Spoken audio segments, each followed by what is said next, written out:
Coming up on this episode of Latinas, we'll celebrate the holiday season and so much more. Latinas starts now.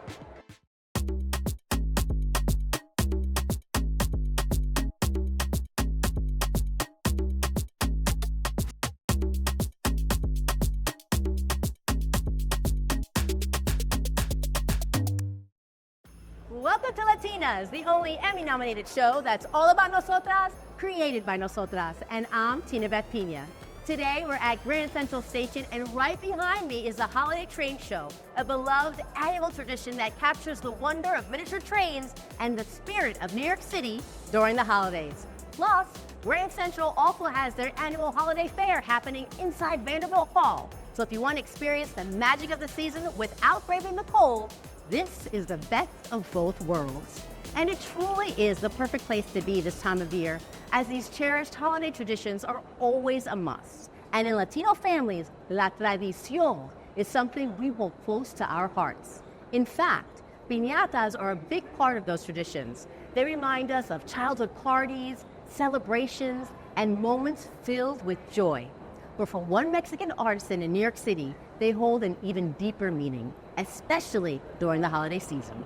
Here's Anny Ruiz Huayamabe with the story.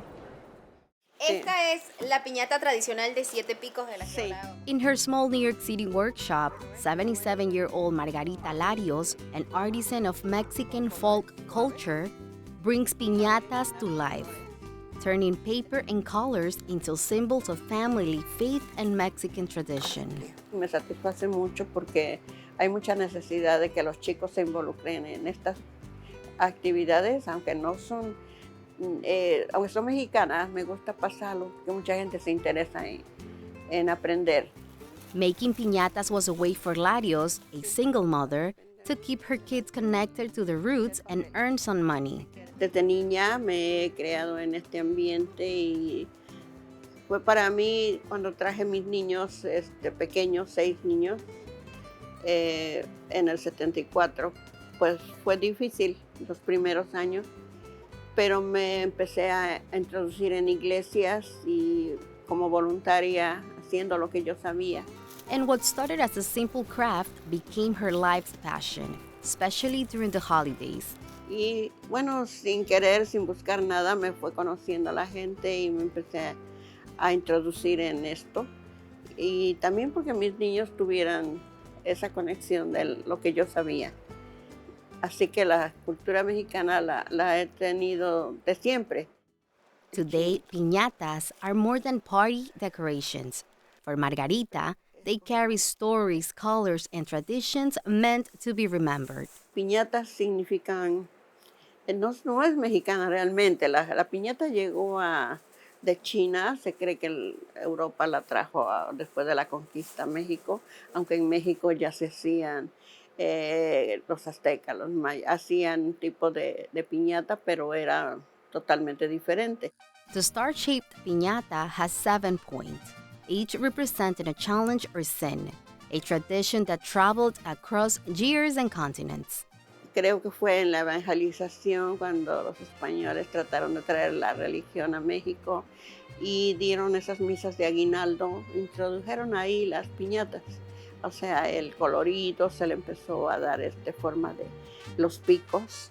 Y claro, los frailes que tenían pues el interés de cambiar lo que introducirnos en la religión.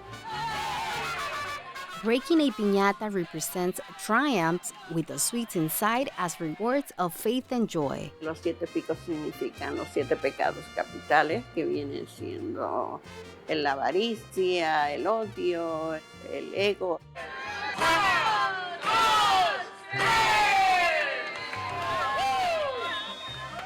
Y el regalo son los dulces.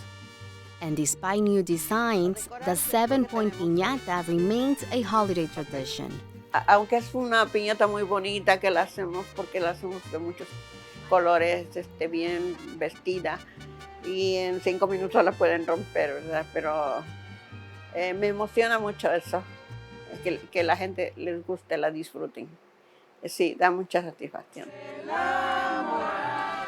Piñatas are central to posadas, a Christmas tradition from December 16th to the 24th, where neighbors reenact Mary and Joseph's journey to Bethlehem. Proceso de esta en especial. It can take Margarita over 2 days to finish a single piñata, carefully cutting, gluing, and layering paper until it's ready. For Margarita, every piñata is more than paper and glue. It's a piece of Mexico carrying joy and tradition, and the spirit of family through the holiday season. For LATiNAS, I'm Anny Ruiz Huayamabe.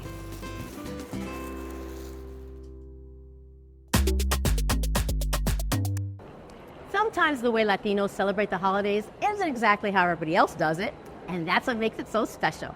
So he asked the ladies of the sketch comedy group Herlarious to share their take on our wonderfully unique, multi-ethnic holiday traditions in today's Real Talk Sin Filtro. I grew up around 2 different cultures. My dad is as Brooklyn Jewish as a bagel with a schmear. Oh, I love a schmear. I love a schmear. And my mom is Dominican. So like the Anglo holidays, I mean, it wasn't like lit, like the menorah was lit, you know? Yeah. The Dominicans were littier, if that's even a word, because that's where the music was really loud. So loud that I still think I'm recovering with my like left eardrum issues. Like the speaker was very loud for a child, you know? Yeah. And of course, waking up on a pile of coats. I don't know if you guys have experienced. Absolutely. The coat bed. My bed was always the coat bed. Oh, you had the coat bed? I had the coat bed, bro. Sucks. I hated having the coat bed. Everybody's coat and germs and smell and pockets. The coat bed doubles as the baby changing bed, bro. Yes. What is up with that? I don't like it. Honestly, I don't like it. that just comes with the Latino, Dominican, Caribbean Christmas culture. That's just part of it. Yeah. I'm just wondering, like, what are you guys gonna bring this year? Oh, good question. I struggle with this, y'all. What are y'all bringing? I don't know. I have something in my mind, but Speaking of like multi-ethnic Christmases, you know, I have my Puerto Rican side and then I have my Black and Italian side where I be having like that's a smorgasbord. freaking collard greens and mac and cheese and arroz con gandule. You know what I mean? So I get so hungry right now. Thank you for that. I'm the mac and cheese queen. Every year my mom is like, what are you gonna do for Christmas? I'm like, mac and cheese. And she just gives me the face like, yeah. I'm like, that's what I want. I'm It's your sorry. thing. I'm sorry I can't do a, you know, arroz con pollo. I can't. I'll learn. Y'all can teach me. Let me tell you something. Please, tell me all the things. One time, I thought that I could do a pernil. Oh, that's daring. It's bold. Both of your faces was like, what? Wow. So I thought, I was just like, I can definitely do this. And I decided to want to make the pernil the day of in the morning. Oh. You know, what exactly? That is like number one, like you cannot do that. That is taboo, right? Are you traumatized? Are you okay? Oh no, I'm traumatized and so is my family, so I never bring any food. Oh. I just bring the alcohol. Okay. Good. You know what I mean? You need it though. Yeah, so I'm like, you know, little by little, like I've been, you know, cooking in my house and You need like 3 tias to make a good pernil, Yeah. usually. You know what I mean? I don't even eat pernil, but I know. Family member job. Yes. I'd never touch it. I'm like bowing down to you that you even tried. Listen, who makes the coquito? Who makes the coquito in your house? nobody. We leave it to the Puerto Ricans. I buy it from a good Puerto Rican. Yeah, like There's a lot of them out there. Well, my mother is available. I And my titi. They're pretty good with the coquito. Like I know that Dominicans can make good coquito, but it's like it's just culturally like Puerto Rican. You know what I mean? And it's every time I get it from a Puerto Rican, I'm never disappointed. Yeah, like if you want a good Mama Juana, we will supply. Yeah, We are absolutely. at your Mama Juana service. Absolutely. But coquito, the coquito kings It's for the cookies. are los I have to kind of be like, Puertorriqueños. yes. Yeah. You know? I'm really excited for the holidays this time, you know, go see family and stuff, coquito check. You know, we talk about all this crazy and like how loud it is, but I love it. I wouldn't change it for the world. I would not change it. I love it. I look not. forward to the holidays.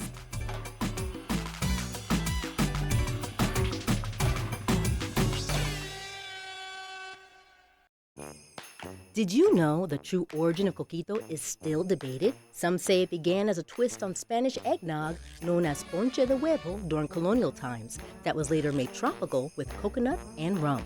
Others believe coquito was born in the 1950s when condensed milk hit supermarket shelves and transformed the classic coconut rum blend into the rich holiday drink we know today. No matter how it started, coquito definitely is the delicious mystery we'll be enjoying responsibly this holiday season.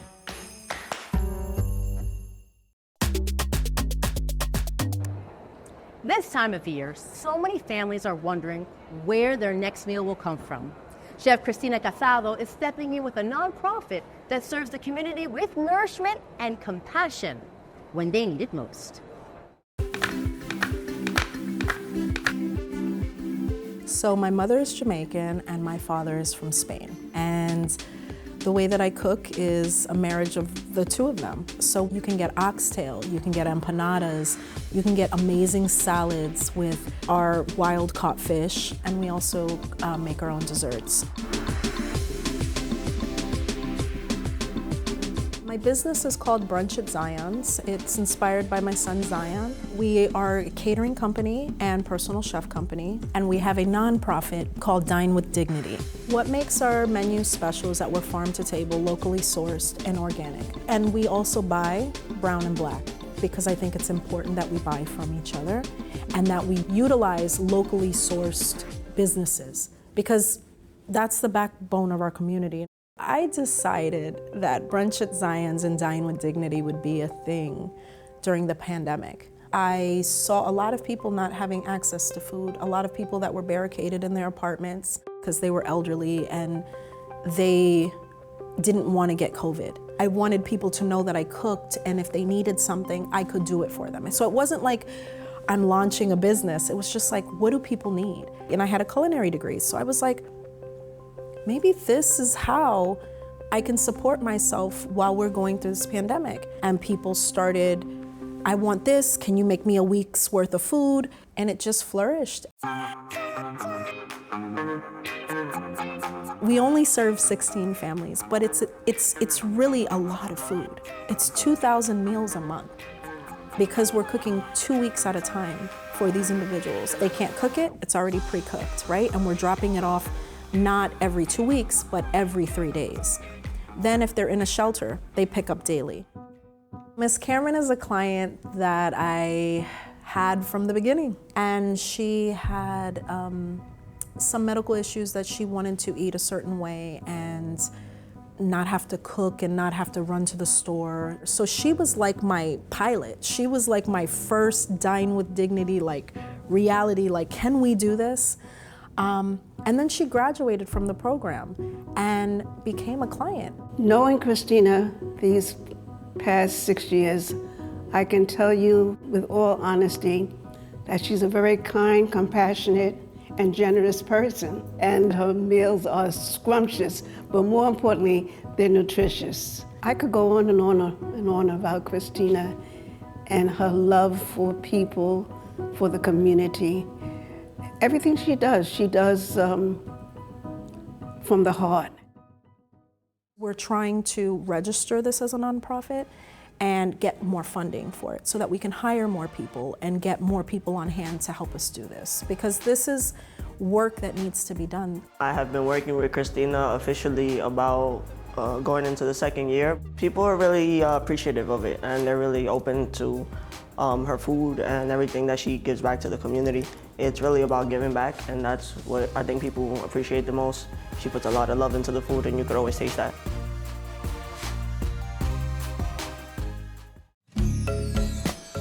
Did you know that in Peru and across Latin America, there's a cherished holiday tradition called La Chocolatada? Every December, communities come together to exchange hot chocolate, gifts, and a moment of kindness for families in need. La Chocolatada reminds us that the greatest gift this holiday season is caring for one another.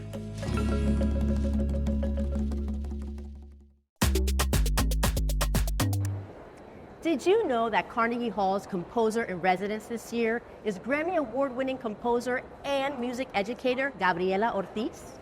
Her works are performed by leading ensembles worldwide, making this Mexicana one of the most dynamic figures in the classical music scene and today's Inspiración Latina.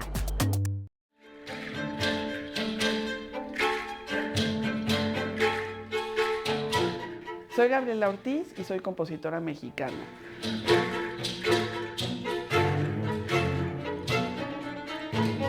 Vengo de una familia de músicos. Mis padres son fundadores de un grupo de música folclórica latinoamericana que se llama Los Folcloristas. Así que siempre he dicho que yo no busqué dedicarme a la música, sino la música me encontró.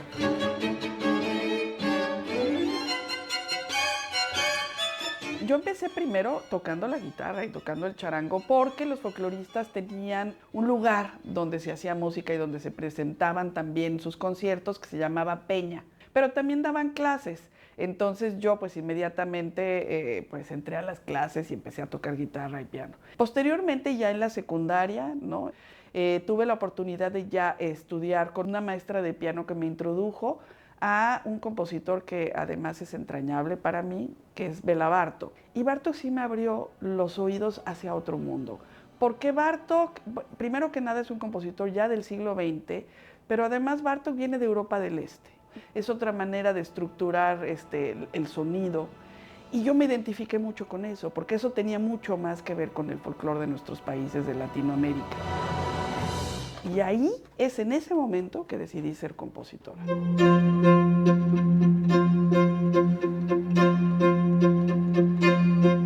El oficio de componer efectivamente es un proceso solitario. Y entonces uno tiene que tener primero una idea. Eso desde ya, ¿no? Y esa idea, ¿no?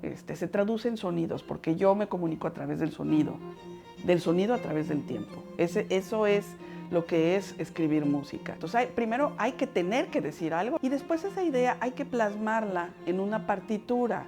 Una partitura contiene esa información, ¿sí? Y esa información después va a venir un intérprete, viene un músico y le va a dar vida. Y después tiene que haber una escucha, porque si no, el proceso pues no se cumple. Es decir, yo no voy a componer para dejar una partitura en un cajón y nunca escuchar mi música. Mira, me siento muy orgullosa por supuesto, de que el Carnegie Hall me haya considerado como The Composer's Chair. Bueno, el Carnegie Hall es una institución que tiene históricamente, bueno, todo un mundo, toda una historia. Mahler dirigió ahí. Pero yo creo que este esfuerzo es un esfuerzo, por supuesto, yo he trabajado muy duro para estar acá y estar donde he llegado, pero también ha sido el esfuerzo de muchos, ¿no? De mucha gente que se ha dedicado precisamente a abrir estos espacios. Ha sido difícil el hecho de ser mujer y de ser latina. Yo no estaría aquí platicando con ustedes sobre mi trabajo si no hubiera habido, ¿no?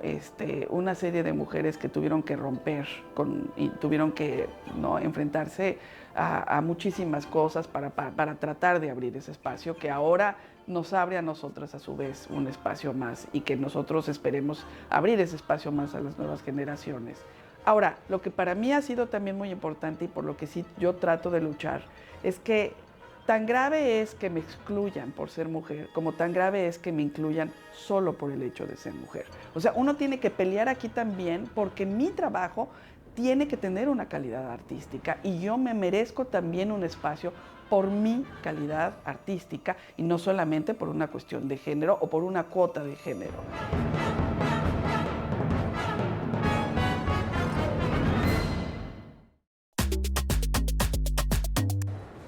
Music can enhance any vibe, and when you're playing games, even more so. Latino families have connected over games like Loteria and Dominoes for generations. Now, two cousins are continuing that legacy with Tragos, a game made by Latinos for Latinos. Correspondent Isabel Ortiz has the story. When I think of like the games that Latinos play, there's something about like tradition that is like carried on, right? Across generations, like Dominoes, Loteria. Cousins Carolina Acosta and Herlarious Mejia created Tragos from a shared desire to celebrate their Colombian and Dominican roots. The game turns every game night into a space for cultural pride. And this actually stemmed from a trip that I took with Herlarious for my first time going to Colombia. And growing up, I never really felt connected to my culture at all. And so in traveling to Colombia, I thought I would feel like not well connected to the people or like, you know, like an outsider. But in traveling, I realized that there's so much I have in common with this culture that I didn't feel connected to. I joined the Tragos movement, in my opinion, because I was like, wow, now there's a space for me. In corporate America, I didn't feel like there was a space for me because I was too Latina. Just out of curiosity, I started kind of putting things together, like not as like a business idea at all, but definitely as like, I want to play this right now with my friends and family. The original deck was a drinking card game that turned La Cultura into a reason to toast. Today, it has grown into a full line of games. Tragos, the original, expands it now to be a bilingual 200-card deck. That's in Spanish and English. We have a spicy, which is our more R-rated for the friends. We also have digital games that we have expanded with Tragos. So it's the No Ice. Proceeds of that go to an organization that's supporting, immigration defense. We also have Get Loud, which is one of our favorite in-house. It doesn't involve drinking. It's basically if you ever played like Heads Up or Taboo. It's a guessing/charades game.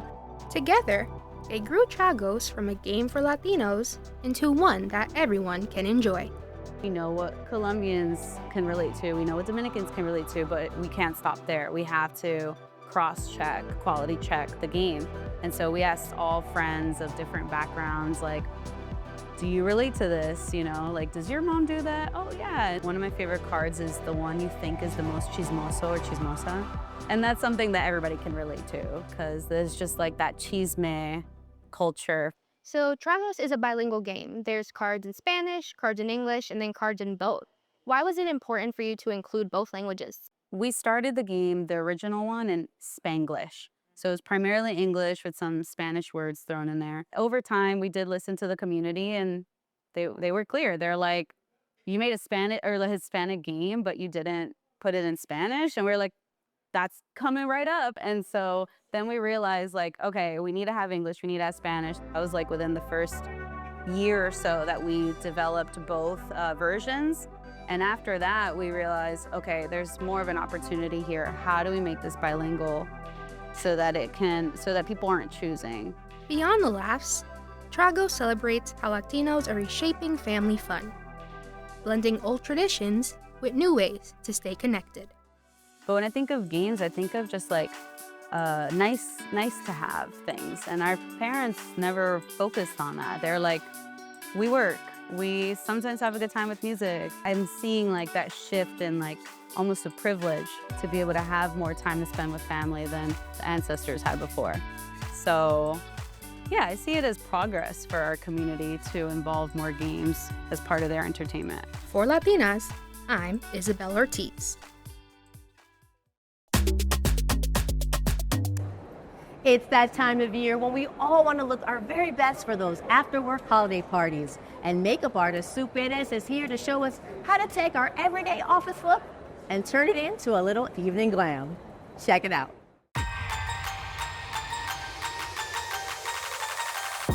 So I always start with like a basic makeup for work. So I've got maybe just a little bit of eyeshadow on, not a lot of eyeliner or anything heavy. But if you get that call and you want to go out for a drink, you need to know how to bump it up. So I'm going to show you how to do that really quickly and easily. I already have a little bit of eyeliner on, but I'm just going to bump up the lash line, meaning I'm just going to make it a little bit darker. Remember, your lash line goes corner to corner. And then in the outer lash line, you don't want to do too heavy of a line because this is all about building the lash line. You can do a dramatic eyeliner if you'd like, but this is about lashes. I like a full strip of lash. But what I've noticed is your lashes will stay on better if you have mascara on already. So you can curl your lashes first with an eyelash curler. And oftentimes if I don't want to wear a lot of eye makeup for work, I'll just curl my lashes and do a coat of mascara. But definitely you'll see a difference by using an eyelash curler. I love using a lash builder. You can use a lash builder first and then your eyelash mascara. After the lash builder, go right into your mascara and you'll see that the lash builder extends the lash line. It also makes your lashes look fuller. Now I'm gonna get my lashes. Most women have a hard time applying lashes, so this is a really cool trick. When you're trimming them, match them up together so that you cut the right amount off so that they match. And what I mean by cutting is you want to trim the inner part of the lash line, and then you want to trim them in half if you're using them just on one half of the eye. But I like to just trim a tiny bit in the inner portion because it's a lot more comfortable that way. Now when you're applying your glue, there's so many great types of glue, but I always like the ones that come like this because they're just so much easier to paint onto the lash line and coat the lash line. And here's another trick. Let them sit down for a second, like let them get a little tacky, because when the glue is tacky, they'll adhere much better to your lash line. You always want to look in the mirror, and you always want to have the mirror so that you're looking down into the mirror. So tilt your mirror underneath your chin. You have your mascara on. If you're wearing mascara from work, obviously this is going to be so much easier. Hold your lashes in the middle. Think about starting from the end. And it sticks right on your lash line. Then you grab your other lash.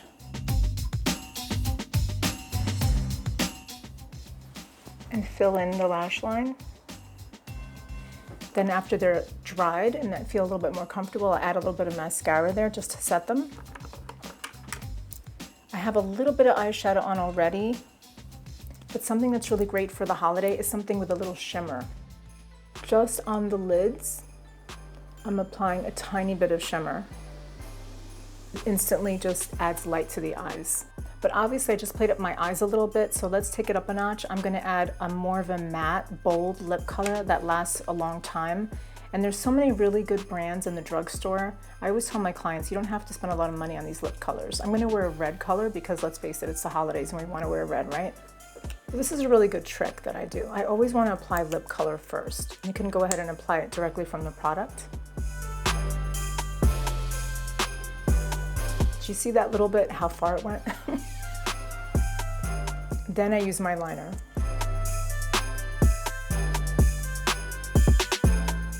And then the last thing that I would do is just add a really beautiful accessory to bring the whole look together. And being a Latina, it was like my loops. And that's how you go from the office to the party.